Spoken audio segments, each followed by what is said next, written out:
कहावत है, सास चंगी होवे या ते दीवार ते टंगी होवे। संगीता की शादी भी एक ऐसे ही घर में होती है जहां उसकी सास दीवार पर टंगी होती है। ससुर और पति शादी के पहले दिन उसे सास के फोटो के सामने ले जाते हैं, जहां ससुर जी कहते हैं, बेटा बेटा संगीता, ये तुम्हारी सास थी, बहुत नेक और भली, लेकिन थोड़ी गुस्सैल थी। गुस्सा आने पर सब तहस नहस कर देती थी, पर अब ये इस दुनिया में नहीं है। हाँ संगीता, माँ होती तो तुम इनकी कोई बात टाल नहीं सकती थी, वरना तो माँ घर में भूचाल ले आती। संगीता मन में खुश होती है कि अच्छा है कि ऐसी औरत अब इस घर में नहीं है, लेकिन दिखावे के लिए वो जैसे ही सास की फोटो के सामने हाथ जोड़कर खड़ी होती है, ये क्या? सास उसे देखकर मुस्कुराने लगी। संगीता आंखों को मलकर एक बार फिर से देखती है, लेकिन फिर सास के चेहरे का भाव, भंगिमा यानी एक्सप्रेशन बिल्कुल बदले होते हैं।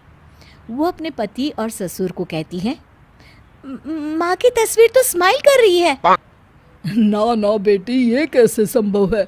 जरूर तुम्हें कोई गलती हुई होगी, ऐसा कैसे हो सकता है? लगता है तुम शादी की सारी फॉर्मेलिटी करते करते थक गई हो, तुम्हें आराम की ज़रूरत है संगीता। खैर, सारे संगीता की बात को इग्नोर कर कमरे में चले जाते हैं। वैसे सास की फोटो पर एक्सप्रेशन एक के बाद एक बदलते ही रहते हैं। सुबह होती है, पति और ससुर को काम पर भेजकर संगीता कमरे की सफाई करने में लग जाती है कि तभी उसे आवाज़ आती है, टेबल ठीक से साफ करो। ऐसे भी कोई टेबल साफ करता है? इससे अच्छा तो ये गंदा ही था।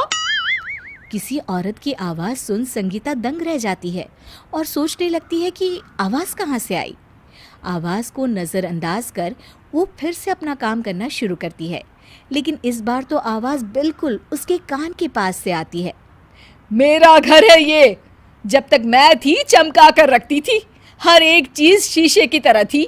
तुम्हें तो ना सफाई आती है ना कुछ पता है। क्यों तुम्हें मेरे घर की जिम्मेदारी दे दी गई है?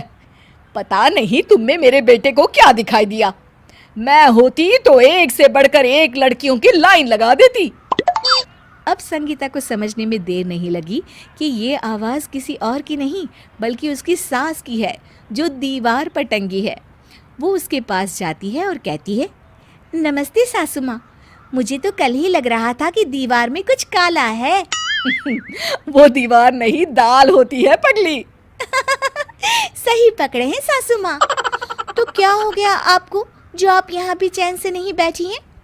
सुना मैंने आपका व्यवहार काफी गुस्से वाला था। चुप रह तू, ज्यादा बकर बकर ना कर। घर का काम करना तो आता नहीं, आई है मुझसे बहस करने। हाँ देखिए सासू माँ, मैं आपसे साफ साफ कह देती हूँ, मुझसे पंगा लेने की कोशिश मत करिएगा। तभी पीछे से संगीता का पति आता है। अरे संगीता, किससे बात कर रही हो? कौन है वहाँ? संगीता की सास की फोटो फिर से पहले जैसी हो जाती है। आपकी माँ से कह रही थी कि मुझे काम करना आता। अरे संगीता, माना सास के ताने हर बहू को अच्छे लगते हैं, लेकिन यहाँ तो माँ है ही नहीं। तुम तो फोटो से ही तुम भी लाजवाब हो संगीता। किसी को विश्वास नहीं होता कि संगीता अपनी मरी हुई सास की फोटो से बात करती है। वहीं आए दिन संगीता की सास संगीता को किसी न किसी बात पर आते जाते ताने देती। संगीता को भी अब सास के तानों और उनसे बात करने की आदत हो गई। वो कभी खानदान की कहानी तो कभी तीज त्योहार कैसे मनाए या किसी व्यंजन की रेसिपी सास से ही पूछती। सारा दिन घर में अकेली संगीता की सास अब उसके लिए तानों के साथ पक्की साथी की तरह भी रहने लगी थी, जो किसी और को नहीं बल्कि संगीता को ही सुनाई देती। तो देखा आपने, सास बहू का रिश्ता हर रिश्ते से ऊपर होता है, फिर चाहे वो खट्टा हो